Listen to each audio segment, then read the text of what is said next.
Welcome back to Your Haunted Holiday. This is Lisa. And I'm Lindsay. And today we have a special episode for our Australian listeners who have really grown over the last several weeks. Yeah, definitely. I've been surprised at how many folks we have listening from Australia. I know we did a UK episode, we did a Canada episode, and this is our Australian one. And we've even heard from several Australian listeners recently too, via email and that kind of thing, which I think is really cool. Me and you, we have never been to Australia. Our parents actually just got back from there not that long ago, just right before this whole pandemic situation. They got back just in the nick of time. And I've considered going, but what freaks me out way more than any kind of ghost, okay, Hmm. is I feel like everything that's supposed to be able to kill you or be scary is in Australia. Like it all somehow wound up there. Absolutely. They've got great white sharks. They have a jellyfish that can kill you.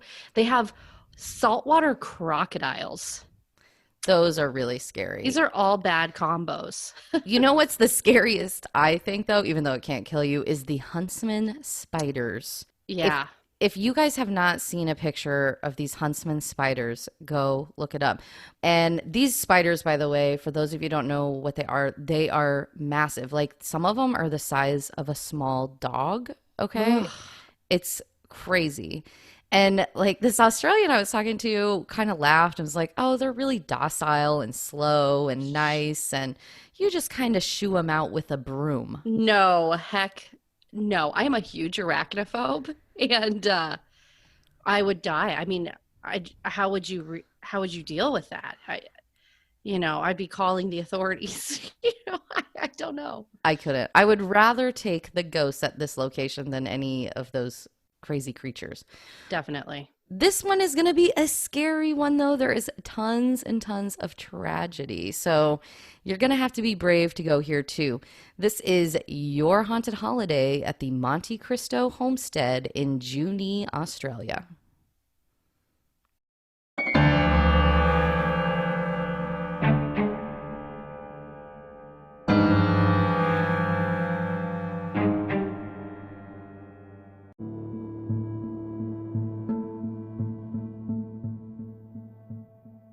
All right, welcome back, everybody. Before we get started into the story, I do want to talk really quickly about our Feeding America campaign that we stood up. We really are wanting to do something. I know there's a lot of families impacted by this whole COVID-19 pandemic, and what we'd really like to do is to give back in some way. So if you're able to do so, please go to our website, yourhauntedholiday.com.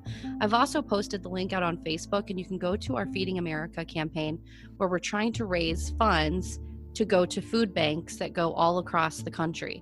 So any little tiny bit helps, but please go check it out. If you're able to donate a little bit, we would love it.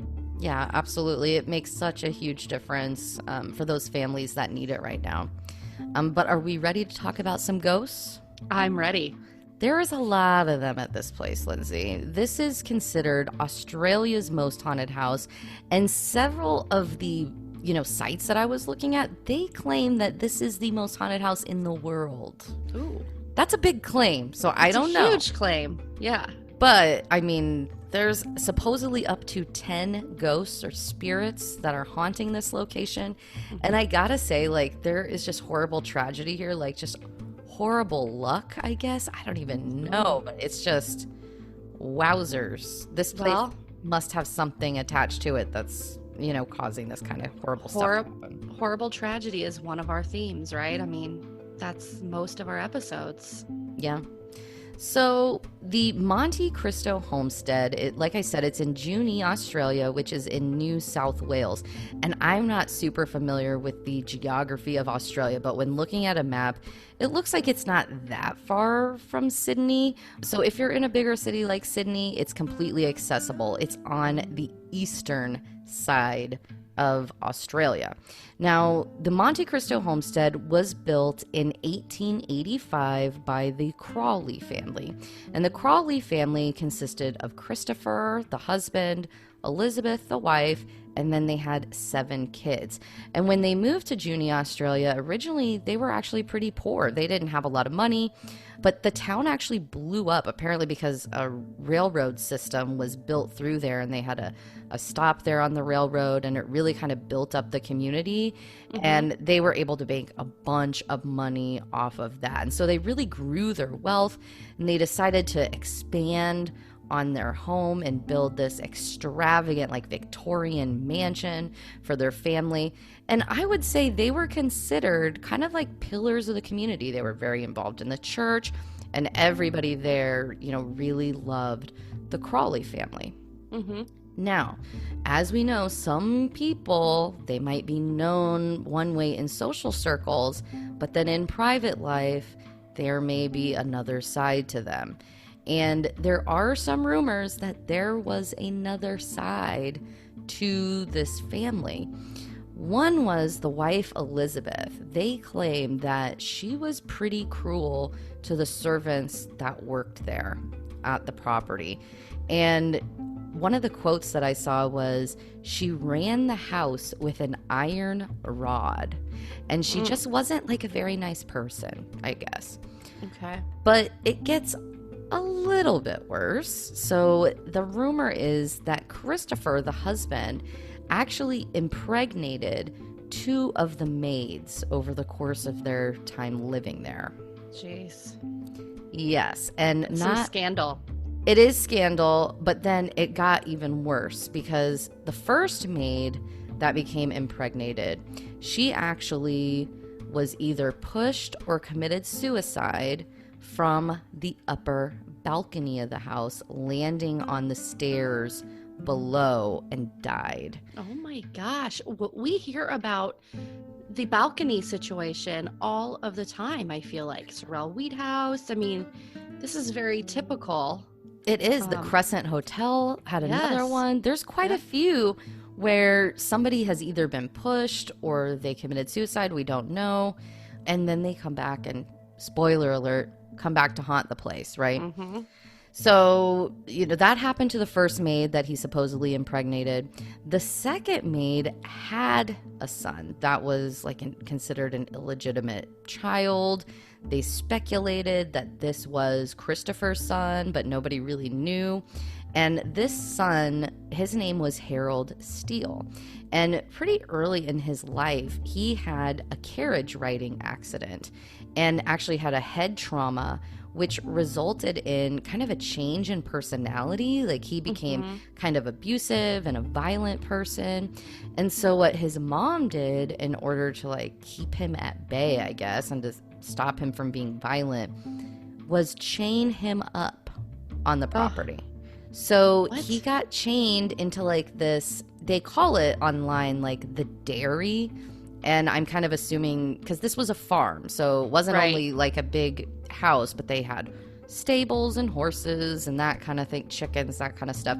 So she kind of chained him up in this outer building of the property. How old was he? I don't know exactly, but he may have been chained up for 30 years. 30 to 40 years is what the speculation is. Holy cow. He was apparently chained up in here, and he would scream and stuff like that, and kids would even kind of go in and taunt him. So he just led this tortured life, essentially. And then his mother eventually passed away, and the townspeople decided to step in and do something, and he ended up going to a mental hospital after his mother passed away. Wow. And the townspeople waited. I mean, I guess it was way back in the day, but my God. I mean, that's terrible. Yeah, really, really horrible. So that's what happened to supposedly Christopher Crowley's 2 illegitimate children. The next death that happened in the home was actually a baby, almost like a newborn. And her name was Ethel Crawley, and she was being carried by a nursemaid. And actually, the nursemaid dropped the baby, and the baby fell down the staircase. Oh my gosh. That's horrible. Really horrible. What's really interesting, though, is this nursemaid, she insisted that she did not drop this baby, that there was some kind of spirit or something that literally pulled the baby out of her arms. Ugh. This is the claim. That's scary. Even back then, years and years ago, she was claiming something pulled this baby out of my arms. I did not drop this baby. Wow. Crazy. So already just horrible stuff happening here, but it gets worse. What? So people, don't take your kids to the Monte Cristo Homestead. Yeah, I would say that's a little risky. Yeah.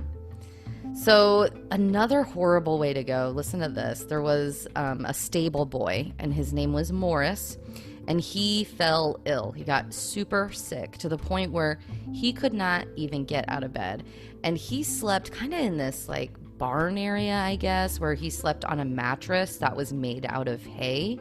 Mm-hmm. And he was so sick he couldn't get out of bed. A fire started there, and he burned alive in this barn because he could not get out of bed.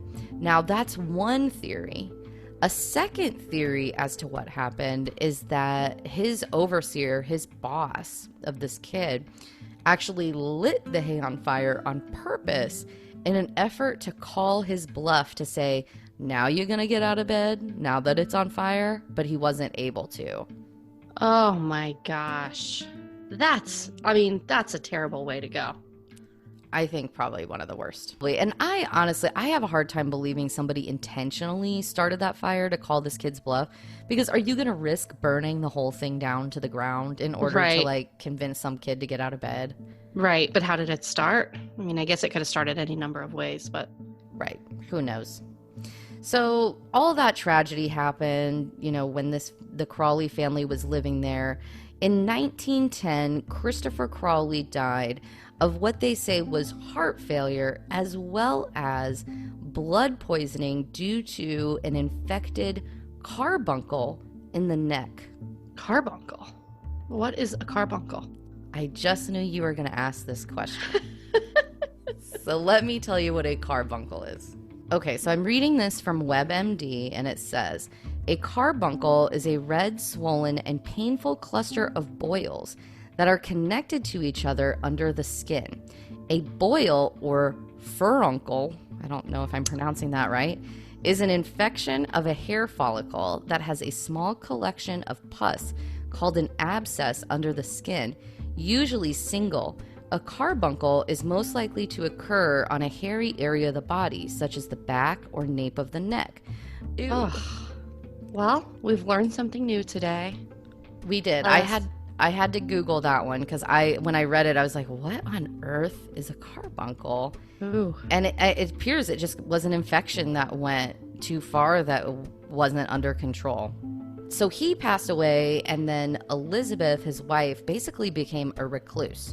Like, she didn't leave the house for years. Apparently, she only left the house like twice over the course of the time between him passing and she passed. And she passed away in 1933 of appendicitis. Like, her appendix actually burst. Both of them actually died in the home as well. Now, so she passed away in 1933. At that point, caretakers really took over the property, but apparently they weren't doing a really good job. Like, it kind of fell in disarray. It was vandalized. People were getting in. There was one caretaker in 1961 that was murdered there in the home, and his name was Jack Simpson. So basically, he was staying there. He goes to open the door. This is so crazy. And he gets shot point blank range, right? What? They figure out who this person is. It turns out it's like some crazed person that had just finished watching the movie Psycho like 3 times in a row and decided he wanted to murder somebody because of this movie. Oh my gosh. And he even wrote on the shed door, "Die Jack, ha ha." Ah! Yeah, and you can still see that apparently today on the shed. That's, horrible, but we got to go find that writing. I know. Super, super creepy. So luckily, that is the last death that we are aware of in this house. But isn't that a lot? I mean, I did not think that you were going to have a murder. I thought when the lady died in like 1933, I thought that was going to be it. But now we even have a murder on top of that from a guy that watched the movie Psycho multiple times. Great movie, but that guy was already destined to kill somebody. Let's be real.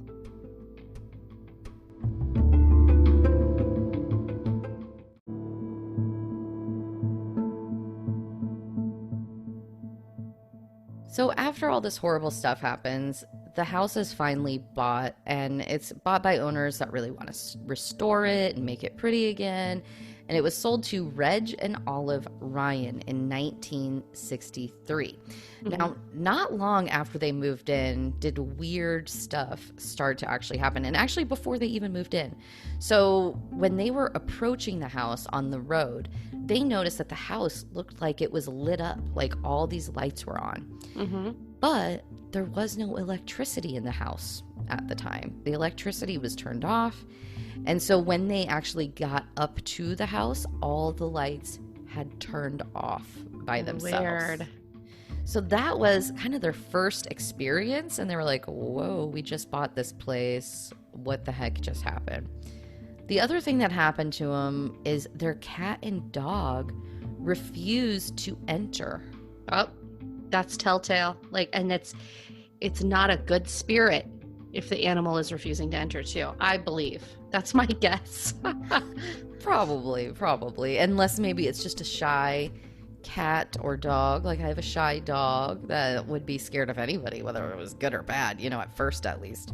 So some other weird, this is one thing I read one place, and I found this very strange, is that they also started experiencing like mutilated animals.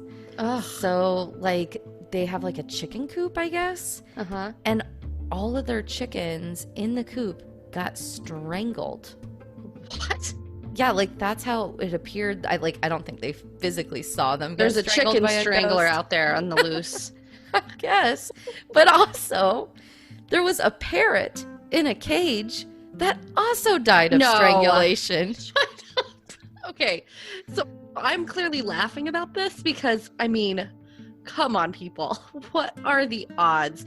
It's horrible. I do not condone the strangling of chicken or parrots, but really? I'm sorry. There's a bird strangler on the loose, like a physical human doing this. Yeah, but I want to know how they determined the death was strangulation. Like, did they complete an autopsy? Was it obvious? Maybe there was obvious marks or they probably had something. Ruffled feathers around their necks. Oh my gosh. I don't know. So horrible. Horrible. I laugh, but guys, it's terrible. So that's one weird phenomenon that seems to be occurring there, especially birds, I suppose. But there's been other animals that they say were mutilated as well. Like they said there was kittens in the house that somehow got mutilated. And I was like, what? And they didn't explain how they were mutilated. They just used the word mutilated. So I don't know exactly what that means, but it sounds horrible. Let's be real. There is more than likely a sick individual that had access to the property or was on the property. And, they say that that's a sign of somebody who's going to become a serial killer is they mutilate or torture, kill animals. I know. That's really scary. I find it much scarier if it's a real person doing that. And it more than likely is. I agree. I think it probably was a person, if this even happened, right? I don't know for sure. This is all speculation out there that's been reported. Right. But it's a legend kind of thing. Okay. Right. Like, there's no police report that said this happened. You know what I mean? And there probably wouldn't be, That's a strange occurrence, to say the least. But let's talk about who's haunting this house.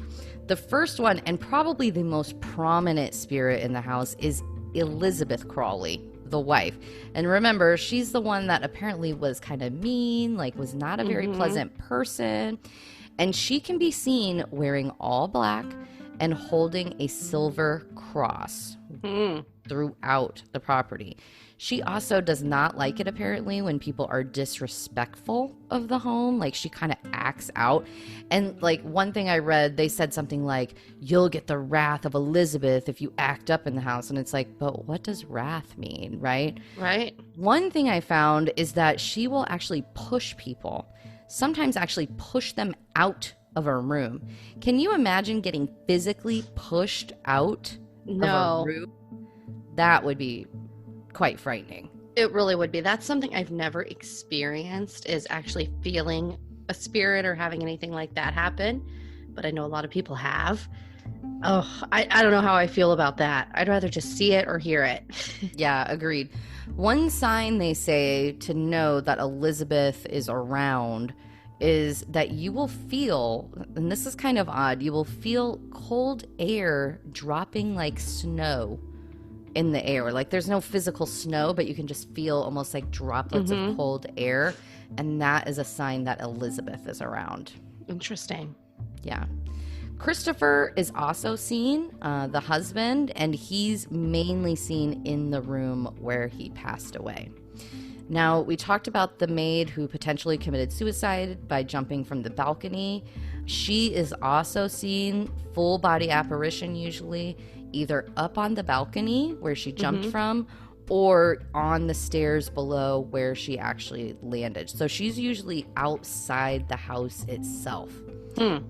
Now, Harold Steele, so the guy that was chained up, and he was sent to a mental institution, so he didn't die there. However, he was chained up there for up to 30 to 40 years. So obviously he's got a strong connection to this place.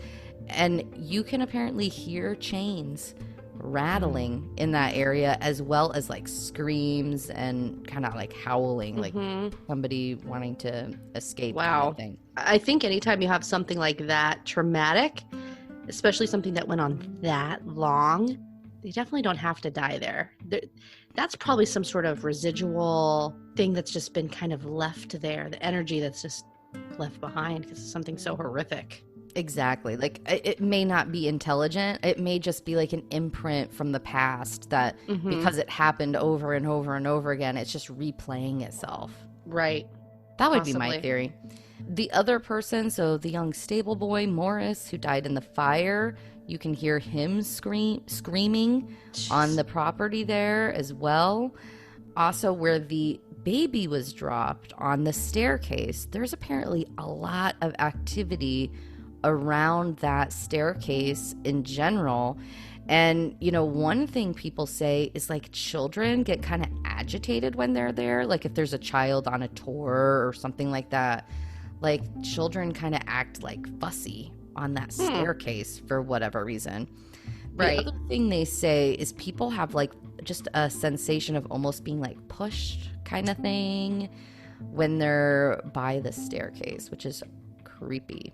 Right. I joke about not bringing your kids to this place because it's probably a fun excursion, but the whole baby being pulled out of the lady's arms by maybe a spirit, hold on tight. That's all I'll say. Yeah, I would agree. Some of the other general things that you are going to potentially experience if you go to this place.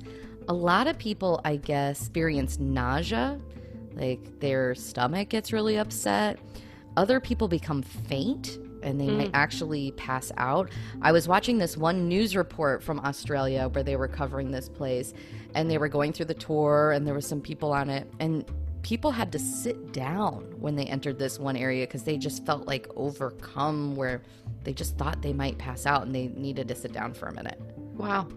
Yeah, so it must be something strong because I've never had that feeling, although I think you could, you know, if you're overcome with some kind of strange sensation. It's disorienting.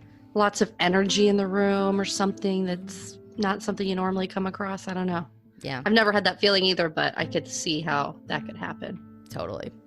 There's also the feeling of sadness. People just, you know, get overcome with emotion. They also have felt like icy touches on their shoulder kind of thing. You may also see mists as well as, of course, apparitions. There's a lot of apparitions at this location.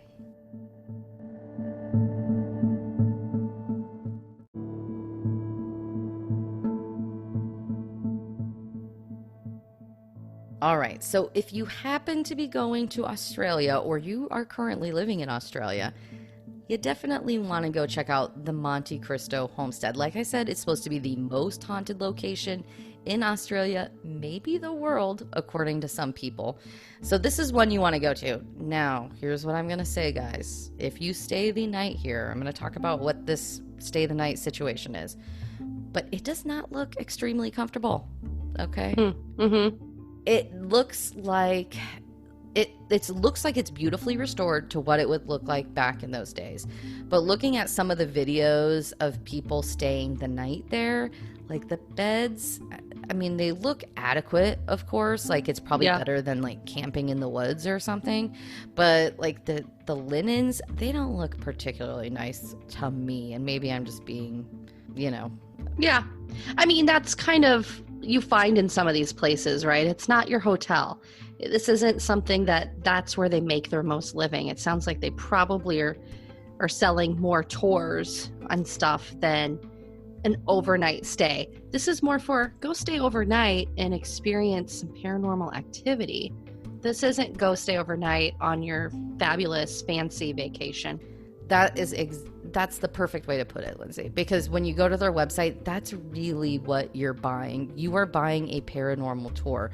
So the room itself is actually included in the ghost tour. Wow. So it's not like you can go book a separate room or anything like that. Like, no, if you're going to this place, you're going to there for the ghost tour and to maybe stay the night and, enjoy that experience and maybe see it. Right. It's kind of like Villisca Axe Murder House, but more comfortable because they're actually providing you a good place to sleep and I'm sure like some nice bathroom accommodations and that kind of thing.